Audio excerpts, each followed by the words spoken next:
TRAPPIST-1!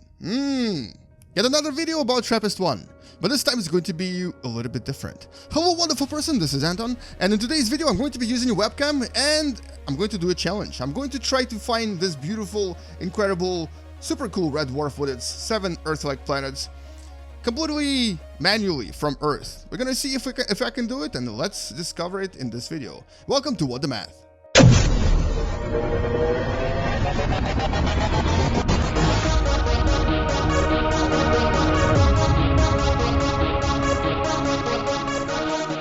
So let's actually first go back to Earth, and we're going to close all of the navigational windows in Space Engine.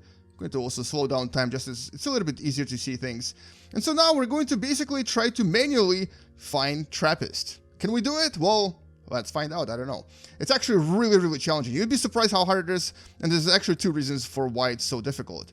One of those reasons is because we don't really have any stars or any kind of nebulas in that particular region of space. So unless you know your constellations, it's going to be very hard.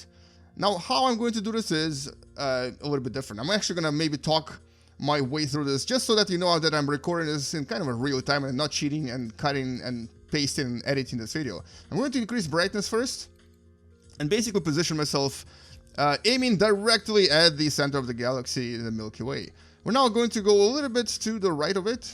Right is very relative, of course, but we're going to now look for a few nebulas that might be visible. Like there's one right here known as the North American Nebula. And there's also one little green one right there that you might kind of see, nebula by the name of RN84742501. I'm just going to click on them just to show you where they are. And so we're going to position ourselves right kind of in the middle of them. And so now I'm going to actually go back to the original exposure and look for the constellation of Aquarius. Aquarius is where... ooh, sun. That's not good. We don't need sun in that location. But anyway, oh, look at that beautiful comet. I didn't expect that at all. That was very lucky of me to actually discover this comet by the name of 2P Inoki? I don't know, I've never heard of this comet before. But anyway, it seems to be in the sky, and that's actually pretty cool. So we're looking for the constellation Aquarius, and specifically here, I need to actually zoom in to maybe see some of the stars that I'm specifically looking for. And I think sun is unfortunately covered in this location, so we're going to accelerate time a little bit just to wait for the sun to disappear from here. And look at that, this is beautiful. This comet is just kind of passing through, releasing all of these incredible jets and creating this amazingly beautiful comet tail. Anywho, so now that the sun is gone, we can go back to the to real time basically. How do we? I think it's this button. Is it this button? It's this button. Okay, time scale 1. So, all right, we're looking for these stars right here. Let me just show it to you again. I'm going to home out. So that's the center of the galaxy. There is a nebula somewhere right around here, and then there's a nebula around here. You go up a little bit and look for the constellation Aquarius. And Aquarius kind of looks like that here. Here's the picture. This is the only edit that you'll get in this video. Here's a picture of Aquarius. It's kind of hard to see, but it's there. Now here I'm actually looking for this little triangle. This is the some of the Aquarius stars, and also there's this line-like formation. It's not really a line, but this is exactly what I'm looking for. I'm going to show it to you in a little bit more detail when I zoom in here. So in the sky, if you actually ever use NASA's eyes or applications like Solarium, you can actually discover that it sort of follows this line, and it's TRAPPIST is located somewhere right here. It's actually in this region, and it's at a distance of 39 light years away, or 12 parsec away from us. So we're going to do is we're going to change our velocity to about 2 light years per second, and we're going to go directly right here. Well, maybe right here. And if we're lucky enough, we're going to be able to discover TRAPPIST in about 20 seconds. In about 20 seconds from when we leave. Now, it's going to be really challenging. And the challenge here is that, first of all, I guess that's the most important challenge, is that this star is super dim. It's very, very dim. But second challenge is that there's a lot of other red dwarfs out there that we're going to pass that are going to look exactly like it. So anyway, here we go. Ready, steady, and 1, 2, 3, 4, 5, 6, 7, 8, 9, 10, 11, 12, 13, 14, 15, 16, 17, 18. Maybe that's it? Maybe that's it? I think that's it. I think that's it. Maybe that's it. Okay, let's try. Let's try this. So, I am thinking that it is this star right here. I'm thinking that it's this star right here. I'm going to slowly approach the star. And we're going to take a look at it. So let's maybe dim these a little bit. It's kind of hard to see now.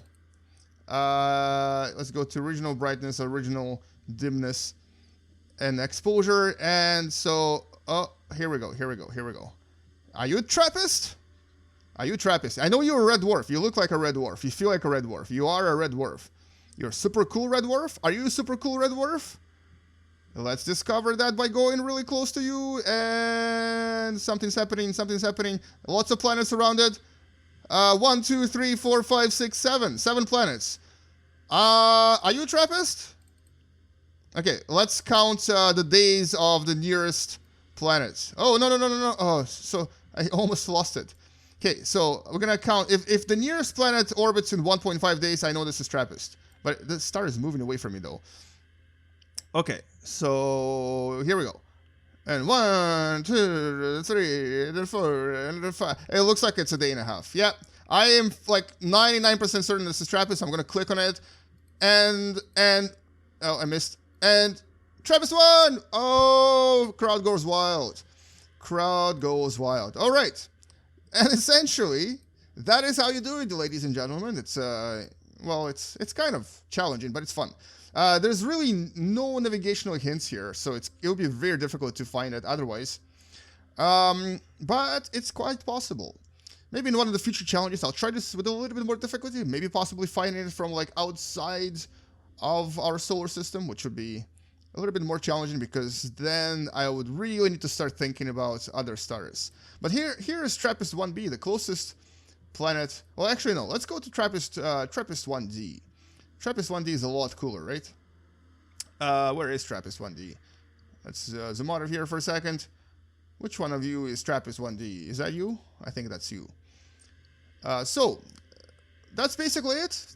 And that's really all I wanted to do in this video. I wanted to do this challenge because so many of you have been asking me to continue space engine challenges that I've been doing maybe a few months ago. And I think the most difficult challenge for me was to actually find our Earth from outside of the Milky Way. This was actually very, very hard and took me quite a few hours, but I did it. Anyway, that's really all I wanted to show you in this video. Thank you so much for watching. Please subscribe if you still haven't, and potentially share this video with someone who enjoys watching space videos and wants to learn through video games. In the next video tomorrow, you're going to learn something completely different, or possibly we might do another challenge, but we'll see. I'll see you guys later. Space out! Bye-bye. Anyway, so let's look at the star of TRAPPIST-1. Accelerate time, and look for something beautiful to happen. Whoa! That is really, really fast. Look at all of these planets orbiting around it. That's so beautiful. Incredible. Anyway. Cool. Very, very cool.